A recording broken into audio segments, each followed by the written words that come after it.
J'aborde dans cette autre vidéo un sujet vraiment délicat, un sujet qui porte sur les dangers liés à une recherche effrénée de l'argent lorsqu'on arrive au Canada. Ben, c'est sûr que lorsqu'on arrive au Canada, on veut très vite, hein, puisqu'il y a des opportunités, il y a beaucoup d'emplois, il y a beaucoup d'heures supplémentaires, on peut décider de se faire beaucoup d'argent en très peu de temps. Donc, mais il y a des sacrifices et des dangers qui viennent avec ça. Regardons d'abord sur ton plan, sur le plan personnel en termes de, voilà, noyau familial. Ben, c'est sûr que faire beaucoup d'heures supplémentaires, mettre beaucoup d'énergie dedans, tu perds d'abord sur le plan de l'encadrement si tu as une famille. C'est sûr que tu as beau être soucieux, tu as beau être consciencieux, tu as beau aimer tes enfants, il y a que tu vas perdre le contrôle. Tu perds le contrôle à ce moment parce que tu es épuisé, tu ne peux pas faire mieux que ce que tu donnes. Ce n'est pas parce que tu es à ce moment-là de mauvaise foi, mais c'est parce que tes choix te conduisent vers cette direction, voilà, de manière irréversible. Donc, ça vient donc avec le danger de sacrifier ce que tu as de plus cher, ce pourquoi tu vas justement travailler. Et donc, là-dessus, il faut assez vigilant. Deuxième aspect, un danger majeur en restant dans le noyau familial, c'est en rapport avec toi-même. Ben, avec toi-même parce que en mettant beaucoup d'énergie, moi je vois des gens qui vont jusqu'à 50 heures de travail par semaine. Alors tu fais 50 heures de travail sur le plan personnel, sur le plan physique, tu es en train de te détruire. Tu es certainement en train de te détruire parce que il y a forcément insuffisance au niveau du sommeil, au niveau de, voilà, du côté physique. Tu es en train de détruire ton appareil physique, tu es en train de détruire ton corps. Et là, tu ne vas pas le ressentir tout de suite, tu vas le ressentir à un certain âge, beaucoup plus tard. Et justement, ça me permet de te parler de l'aspect maintenant extérieur. Je vais regarder l'aspect élargi en posant la question, quand tu décides de faire tout, toutes ces heures supplémentaires, d'avoir plusieurs boulots, c'est quoi le projet derrière? Ben, si tu me dis que le projet, c'est pour te mettre tes enfants à l'abri, j'ai envie de te dire que je ne suis pas sûr que tu as demandé l'avis de ces enfants parce qu'en demandant leur avis, tu peux être très surpris qu'ils souhaitent que tu sois plus présent. Et d'autre part, même si c'est pour leur bien, comment tu fais ça? C'est-à-dire que tu vas quoi? Tu vas construire une maison, tu vas acheter une maison ici pour eux. Qu'est-ce que tu vas faire? Tu vas leur acheter beaucoup de gadgets. Ben, si tu leur achètes la maison, il faut déjà être sûr qu'ils auront la capacité et l'éducation qui va faire en sorte de pérenniser ce bien. Est-ce que tu t'es assuré qu'ils ont les outils éducatifs, qu'ils ont, voilà, le mindset qui va leur permettre de préserver ce bien, de comprendre ça? Est-ce que tu as travaillé là-dessus?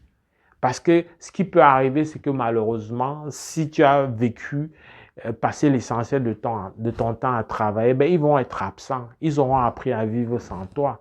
Et quand peut-être tu seras physiquement anéanti par trop d'efforts, ben, ils seront absents. Ils auront été habitués à être ailleurs. Pire encore, parfois tu fais autant de sacrifices parce que tu voulais être en concurrence avec des gens de ta génération, parce que tu voulais prouver des choses à des personnes, parce que tu veux te faire un bien par comparaison et non parce que tu veux te faire plaisir. Tu veux davantage qu'on voie que tu es capable. Tu veux davantage résoudre des problèmes que tu as traînés depuis ta situation précaire que tu avais au pays. Tu vis avec ton passé. Tu fais tout ce sacrifice-là, des belles paroles vont faire en sorte que tu dépenses beaucoup d'argent. Parfois, tu confies des projets à des personnes qui vont manger, t'aider à bien manger cet argent-là. Tu auras perdu dans tous les sens, physiquement, tu auras perdu ton argent, tu auras perdu l'encadrement de tes enfants. Et là-dessus, on ne rattrape pas. Donc, il y a ces dangers-là. Et si tu es une femme mariée, ben, c'est sûr que ça vient, l'idée d'avoir un certain compte bancaire fourni vient avec un certain orgueil, avec une certaine envie d'autonomie. C'est naturel. Ça ne dépend pas d'une éducation particulièrement. C'est une tentation à une certaine autonomie. Même au niveau des États, ça se dit que la main qui donne, c'est celle qui commande. Donc, là-dessus, ça peut faire en sorte de créer des frictions si tu n'es pas assez posé, si tu n'es pas assez réservé, réaliste, ça peut créer des frictions. Et si en face, tu as un conjoint qui ne comprend pas, qui n'a pas la hauteur, voilà, morale, psychologique pour comprendre que c'est une situation normale et que ça n'a rien de rabaissant pour lui, mais ça va être un autre challenge, un autre défi à relever. Donc, il va falloir, hein, en gros, le but de la vidéo, c'était de venir t'interpeller sur un équilibre à rechercher. On ne peut pas rattraper le temps perdu. Un équilibre à rechercher entre soi-même d'abord, qui est la principale ressource, voilà, la ressource humaine, toi-même, assurer ton bien-être. Ensuite, regarder le bien-être de ta progéniture que tu attends présenter comme l'objet de ton immigration au Canada. Mais finalement, regarder te projeter. Est-ce que ça vaut vraiment la peine? Cette question est d'autant importante qu'il ne faut pas oublier qu'on est dans une société où les impôts vont souvent au prorata de ce qu'on a gagné. Donc, à la fin, c'est une société du middle, c'est-à-dire c'est une société où tout le monde finit par avoir dans la poche pratiquement la même somme. Celui qui a beaucoup gagné, c'est sûr qu'il a un peu plus, mais ça vient avec le sacrifice dont on parlait. Mais il n'a pas autant que celui qui aura gagné moyennement sa vie et dont les retours d'impôts vont venir compenser. Donc peut-être des allocations pour ceux qui en ont vont venir faire en sorte de lui permettre de mener une vie comparable à celui qui s'est sacrifié pendant toute l'année. Il faut regarder tout ça. Il ne faut pas aller vraiment avec la tête baissée et foncer parce qu'on a dit qu'il y a du travail et tu couvres le travail. Et nous, là, il y a une façon de faire, il y a des préjugés qui se confirment d'ailleurs que les Noirs ont tendance à ne pas dire non.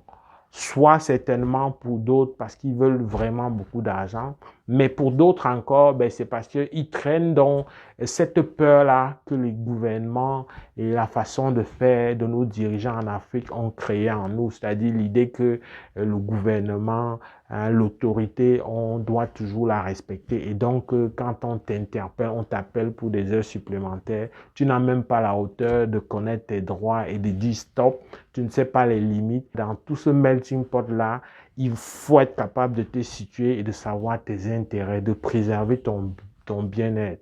Le stress est presque inévitable, mais tu peux faire le choix de ce qui va te stresser. Tu peux faire le choix de diminuer ça.